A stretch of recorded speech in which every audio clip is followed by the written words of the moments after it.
नमस्कार। हमारे चैनल में आपका स्वागत है। मैं हूं रामचंद्र मौर्य। अगर आप पहली बार हमारे चैनल को देख रहे हैं तो इसे सब्सक्राइब कर लीजिएगा ताकि दैनिक विश्लेषण से संबंधित हमारे हर वीडियो आपको रोजाना मिल जाए। धन्यवाद। आज हम चर्चा करेंगे पूर्व मुख्यमंत्री मायावती की, जिन्होंने भाई भतीजावाद का कभी पुरजोर विरोध किया था, लेकिन आज उसी परिवारवाद के दलदल में मायावती फंस गई है। उन्होंने अपने भतीजे आकाश आनंद को 2023 में राजनीति में लाया और अब 15 जनवरी 2025 को ईशान आनंद की भी एंट्री हो गई है, जो आकाश आनंद के छोटे भाई हैं और होटल व्यापारी हैं। तो मायावती की चारों तरफ आलोचना हो रही है 15 जनवरी से, और सवाल पूछा जा रहा है कि परिवारवाद को बढ़ावा दे रही है मायावती।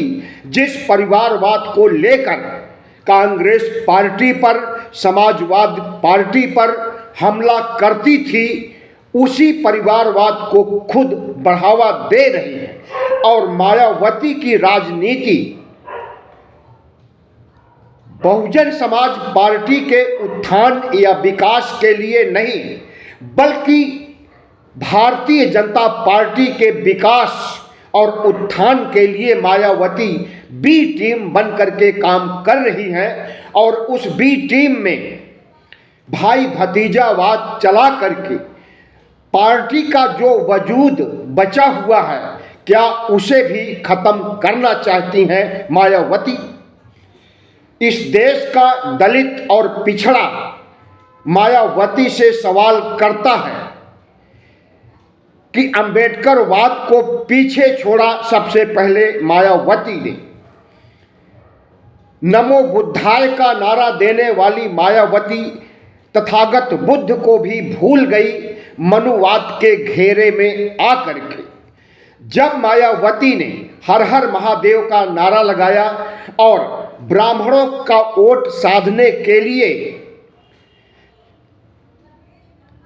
ब्राह्मण शंख बजाएगा हाथी बढ़ता जाएगा का नारा दिया, और वही ब्राह्मणवाद उन्हें आज राजनीति के उस मुहाने पर छोड़ दिया है, जहां बैठ करके या जहां रह करके जिस पार्टी का प्रमुख रह करके वह 2007 में मुख्यमंत्री बनी थी और 2012 तक मुख्यमंत्री बनी रही। वैसे तो 4 बार बताया जाता है कि मायावती ने मुख्यमंत्री पद की शपथ लिया। पहली बार 1995 में, दूसरी बार 97 में, तीसरी बार 2002 में और चौथी बार 2007 में। 14 अप्रैल 1984 को कांशीराम और मायावती ने बहुजन समाज पार्टी को खड़ा किया, इसकी स्थापना किया और इसके पहले अध्यक्ष स्वयं कांशीराम बने। दलित और पिछड़े को साथ लेकर के राजनीति साधना, दलित, पिछड़े और मुस्लिम को साथ लेकर के सिर्फ उत्तर प्रदेश ही नहीं बल्कि दिल्ली की गद्दी पर मायावती को बैठाना कांशीराम का सपना था। और उस सपने को साकार करने के लिए कांशीराम ने एड़ी चोटी का प्रयास किया, लेकिन उनका प्रयास निरर्थक गया और दलित, पिछड़ा, अल्पसंख्यक को नजरअंदाज करके मायावती जिस तरह ब्राह्मणवाद के चपेट में आई, अभी तक उन्हें मनुवाद से मुक्ति नहीं मिली है। अगर इस देश में हिंदू राष्ट्र बनता है, संविधान हटाया जाता है, लोकतंत्र खत्म किया जाता है, तो यह काम आरएसएस और भारतीय जनता पार्टी करेगी। क्योंकि मायावती भारतीय जनता पार्टी की बी टीम के रूप में राजनीतिक सहायता भारतीय जनता पार्टी को प्रदान कर रही है, सियासी फायदा भारतीय जनता पार्टी को पहुंचा रही है। इसलिए अगर हिंदू राष्ट्र बनता है तो उसमें कहीं ना कहीं मायावती का हाथ भी माना जाएगा। अगर मायावती भारतीय जनता पार्टी का सपोर्ट बंद कर दें, नरेंद्र मोदी और अमित शाह से डरना बंद कर दें, नरेंद्र मोदी के साम दाम दंड भेद के छलावे में न आए, सीबीआई ईडी आईटी का आतंक, जिस आतंक से पूरे विपक्ष को खत्म करने की सुपारी अमित शाह और मोदी ने सीबीआई ईडी आईटी को दी है, इससे डरना बंद कर दें तो हम कहेंगे कि डर के आगे जीत है। मायावती फिर से उसी तरह से एक आयरन लेडी के रूप में चिन्हित की जाएंगी, जिस तरह से उन्हें पहली बार मुख्यमंत्री बनने पर और चौथी बार मुख्यमंत्री बनने पर एक आयरन लेडी कहा गया था। इस देश में अब तक 2 आयरन लेडी हो चुकी हैं।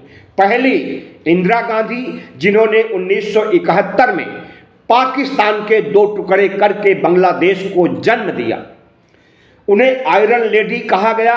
और अटल बिहारी वाजपेयी के द्वारा उन्हें दुर्गा का साक्षात अवतार बताया गया था। लेकिन दूसरी आयरन लेडी अभी हमारे बीच हैं, लेकिन जो गतिविधियां उनकी हैं और जिस रास्ते पर वह चल रही हैं, अपने ही पैरों पर कुल्हाड़ी मार चुकी हैं और जिनका जनाधार उत्तर प्रदेश में 34-35% तक वोट लाने का था। 2007 में 33-34% वोट बैंक मायावती का था और इतने ही वोट बैंक पर बहुमत इनकी पार्टी को मिल गया था। उस जनाधार से घट करके आज 9% पर आ गई है। लोकसभा में, वर्तमान लोकसभा में 2024 के लोकसभा में मायावती का एक भी संसद सदस्य नहीं है। राज्यसभा में भी अब मायावती का एक भी सांसद नहीं है। उत्तर प्रदेश विधानसभा में सिर्फ एक विधायक है और वह भी अपने बूते पर है। तो मायावती का दलित वोट बैंक, पिछड़ा वोट बैंक खत्म हो चुका है और जो वोट बैंक 9% बचा हुआ है, यह जाटवों का वोट है। क्योंकि मायावती जाटव हैं, इसलिए जाटव इनके अंधभक्त हो गए हैं और वह कभी इनका साथ नहीं छोड़ेंगे। पार्टी की इतनी दुर्दशा हो गई है, इसके बावजूद मायावती पार्टी का सुधार या पार्टी की समीक्षा करके पार्टी में उपजी बुराइयों को दूर करने, निदान करने के लिए उन्हें सामने आना चाहिए था। लेकिन वह पार्टी को परिवारवाद के दलदल में धंसाती जा रही है और इस दलदल से उन्हें मुक्ति मिलेगी। दलदल से उबर पाएंगी या नहीं उबर पाएंगी, कुछ नहीं कहा जा सकता है। क्योंकि राहुल गांधी ने संविधान को हाथ में लेकर के जिस तरह से दलित और पिछड़े ओबीसी, एससी, एसटी के दिलों पर राज करने लगे हैं या राज करने के लिए पूरी भूमिका बना लिए हैं और ईमानदारी से प्रयास कर रहे हैं संविधान को हाथ में लेकर के शहर दर शहर जाना और ओबीसी, एससी, एसटी को उनके हक अधिकार से परिचित कराना, उन्हें मोटिवेट करना और मनुवाद से लड़ने का जो मादा ओबीसी, एससी, एसटी में राहुल गांधी ला रहे हैं, इससे इनकार नहीं किया जा सकता है। और राहुल गांधी अगर किसी को सबसे बड़ी चपत लगाएंगे तो वह वोट बैंक मायावती का ही है, दलित और पिछड़े का। तो मायावती के इस समय कई सियासी दुश्मन हो गए हैं, जिसमें नंबर 1 पर राहुल गांधी हैं। जो कि दलित राजनीति की हवा निकालने का काम कर रहे हैं और बाबा साहब डॉक्टर भीमराव अंबेडकर के संविधान को हाथ में लेकर के अपने सभा सम्मेलनों में जा रहे हैं, संबोधित कर रहे हैं, अटैक कर रहे हैं भारतीय जनता पार्टी और आरएसएस पर। लेकिन वह हमला किसी न किसी रूप में मायावती से भी जुड़ा हुआ है, क्योंकि मायावती भी भारतीय जनता पार्टी और आरएसएस की सहायिका हैं। मायावती को अगर सद्बुद्धि होती आती तो वह इंडिया गठबंधन में 2024 के लोकसभा चुनाव के पहले ही आ गई होती, और अगर मायावती आ गई होती तो इंडिया गठबंधन और ज़्यादा मजबूत होता। और ज़्यादा उम्मीद थी कि अगर इंडिया गठबंधन की जीत होती तो मायावती को प्रधानमंत्री के लिए भी प्रस्तावित किया जाता, क्योंकि मायावती मुख्यमंत्री रह चुकी हैं 4 बार, दलित फेस हैं और बाबा साहब डॉक्टर भीमराव अंबेडकर और तथागत बुद्ध को मानती हैं। हालांकि दिल से नहीं मानती हैं, दिखावा है, रह गया है। आप पहले ईमानदारी से मानती थी, लेकिन अब नहीं। अब वह मनुवाद को दिल से मानती हैं और उसी मनुवाद को आगे बढ़ाने का काम कर रही हैं, जो मनुवाद अंबेडकरवाद का घोर विरोधी है। भारतीय जनता पार्टी और आरएसएस इस देश को हिंदू राष्ट्र बनाना चाहता है, संविधान को खत्म करना चाहता है, लोकतंत्र को खत्म करना चाहता है। भारत की अक्षुण साझा संस्कृति जिसमें तमाम धर्मों के लोग हैं, उन धर्मावलंबियों की साझा संस्कृति को रौंदना चाहती है भारतीय जनता पार्टी, और मायावती उसमें कहीं न कहीं सहयोग कर रही है। अगर मायावती को अभी भी सद्बुद्धि आ जाए तो हो सकता है कि बहुजन समाज पार्टी को बचा ले, वरना जिस मोड़ पर ला करके अमित शाह और मोदी ने उन्हें खड़ा कर दिया है, अब उन्हें आगे बढ़ने के सारे रास्ते बंद। लेकिन अगर सद्बुद्धि आती है और इंडिया गठबंधन में आती है तो इंडिया गठबंधन में इन्हें सम्मान मिलेगा और पद भी मिलेगा, और सरकार बनने पर हो सकता है कि प्रधानमंत्री का भी पद मिले। लेकिन मायावती डरी हुई है और वह डर और खौफ भारतीय जनता पार्टी के प्रति अभी बरकरार है। मोदी और शाह, सीबीआई, ईडी, आईटी और मोदी के साम दाम दंड भेद से मायावती इतना डरी हुई है कि उनकी अकूत दौलत को खतरा उत्पन्न हो गया है, और उस अकूत दौलत को बचाने के लिए अकूत दौलत पर कुंडली मार करके बैठ गई हैं और उन्हें अपना राजनीतिक भविष्य नहीं दिखाई दे रहा है। राजनीतिक भविष्य अगर दिखाई भी दे रहा है तो अंधकारमय दिखाई दे रहा है, और उस अंधकारमय स्थिति से प्रकाशमय स्थिति में आना ही नहीं चाहती हैं, क्योंकि उन्हें खौफ है कि अगर वह नरेंद्र मोदी और शाह के खिलाफ बीजेपी के खिलाफ इंडिया गठबंधन में जाती हैं या अपना अलग अस्तित्व बनाती हैं, अपना भारी भरकम कद्दावर स्वरूप अलग से भी बनाती हैं, तो उन्हें जेल में भेज दिया जाएगा। और जेल के नाम पर मायावती डर जाती हैं, और वही डर उन्हें आज सियासत के इस मोड़ पर ख़त्म करने जा रहा है, जिस मोड़ पर वह खड़ी हैं। उनके लिए और बहुजन समाज पार्टी के लिए और जाटव समाज की राजनीति के लिए इतने बुरे दिन कभी नहीं थे और शायद होंगे भी नहीं। बहुजन समाज पार्टी को 13वीं लोकसभा में 14 सीटें मिली थी, 14वीं लोकसभा में 17 सीटें मिली थी, 15वीं लोकसभा में 21 सीटें, 16वीं लोकसभा 2014 में 0 सीटें। लेकिन अखिलेश यादव से गठबंधन कर लिया, सपा और बसपा में गठबंधन हो गया तो मायावती को ज़्यादा फायदा हुआ और इन्हें 2019 में 10 सीटें मिली, जबकि अखिलेश यादव को सिर्फ 5 सीटें मिली। लेकिन 2025 में 2014 की तरह फिर से 0 पर आ गए। मायावती समझती है कि वह दलित समाज, पिछड़े समाज और ब्राह्मण समाज को साथ में लेकर के अपनी सरकार फिर से उत्तर प्रदेश में भी बनाएंगी और केंद्र में भी बनाने की कोशिश करेंगी। लेकिन वह दिन अब लद चुके हैं जब पूरा दलित, पूरा पिछड़ा इनका साथ देगा, क्योंकि इन्होंने जिस तरह से दलित और पिछड़ों के साथ गद्दारी की है और भारतीय जनता पार्टी की चाटुकारिता की है, भारतीय जनता पार्टी की बी टीम बन करके इस देश में मनुवाद को बढ़ावा दी है। खुद हर हर महादेव के नारे लगा करके हाथी बढ़ता जाएगा, ब्राह्मण शंख बजाएगा के नारे लगा करके जिस तरह से मनुवाद को स्थापित करने में मायावती ने महती भूमिका निभाई है, हमें लगता है कि अंबेडकरवाद उनके लिए छलावा हो गया है और वह कभी भी अंबेडकर और बाबा साहब भीमराव अंबेडकर और तथागत बुद्ध से दिली इच्छा से नहीं जुड़ी रही।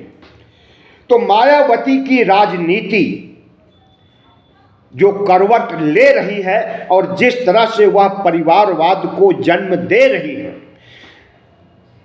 आए दिन उनकी भी छीछा लेदर उसी तरह से होगी जिस तरह से कांग्रेस की खुद किया करती थी। तो मायावती के सामने इस समय कई सियासी दुश्मन खड़े हो गए। पहला राहुल गांधी, जो कि संविधान हाथ में लेकर के ओबीसी, एससी, एसटी के हक, अधिकार और ओबीसी की जनगणना कराने की बात कह करके अपना जनाधार बढ़ा रहे हैं। सबसे बड़े सियासी दुश्मन राहुल गांधी। दूसरे नंबर पर चंद्रशेखर आजाद हैं, जो कि अपनी अलग पार्टी बना करके अलग राह अपना लिए हैं और अलग राग भी अलाप रहे हैं। मायावती से चंद्रशेखर राव की कभी नहीं पटी और उसमें अगर देखा जाए तो मायावती की वजह से चंद्रशेखर आजाद को अलग रहना पड़ रहा है। अगर मायावती के साथ मिल करके चुनाव लड़ते तो मायावती की भी ताकत बढ़ती और रावण चंद्रशेखर की भी। लेकिन मायावती ने सिरे से इनकार कर दिया था। अपने पार्टी की तो बात छोड़िए, गठबंधन करने से भी इनकार कर दिया था। तो तीसरे शत्रु जो कि समाजवादी पार्टी है, वह शुरू से ही बहुजन समाज पार्टी की दुश्मन रही है। और चौथी भारतीय जनता पार्टी है, जिसकी बी टीम बनी हुई है। भारतीय जनता पार्टी न तो इन्हें जीने देगी और न इन्हें मरने देगी।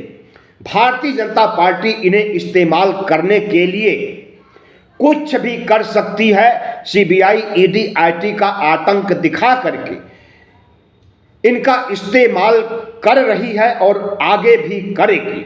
और मायावती की आंख पर बंधी पट्टी जब तक नहीं खुलेगी तब तक वह परिवार को भी ला ले पार्टी में, या कितना भी हाथ पैर पटके, इनकी पार्टी का विकास नहीं होना है और इन्हें सत्ता नहीं मिलने वाली है, न उत्तर प्रदेश में और न किसी अन्य राज्य में। मायावती 2007 से 12 तक उत्तर प्रदेश की मुख्यमंत्री रही। इस बीच इनकी पार्टी का फैलाव मध्य प्रदेश, राजस्थान, उत्तराखंड, उत्तर भारत के लगभग सभी राज्यों में इनकी पहुंच हो गई थी और कुछ प्रतिशत वोट इन्हें हर राज्यों से मिलने लगे थे। दलित समुदाय का इन्हें सपोर्ट मिला था। यहाँ तक कि दक्षिण भारत में भी इनकी पहुंच हो गई थी। लेकिन मायावती ने मोदी और शाह से खौफ खा करके अपने पैरों पर जिस तरह से कुल्हाड़ी मारने का काम किया, हम समझते हैं कि वह इनका डर और खौफ अभी भी नहीं गया है। अकूत संपत्ति को बचाने के लिए, और अकूत संपत्ति से ही ईशान आनंद की उत्पत्ति हुई है। होटल के मालिक हैं, कई होटल चल रहे हैं मायावती के, इनके भाइयों के, इनके भतीजों के। जो संपत्ति मुख्यमंत्री रहते हुए अर्जित की थी, उस संपत्ति को बचाने के लिए ईडी, आईटी, सीबीआई के आतंक से बचने के लिए इन्होंने जो रास्ता अपनाया, वही रास्ता इनके लिए अवरोधक उत्पन्न हुआ और उस रास्ते पर आकर के इनकी पार्टी का लगभग सफाया हो चुका है।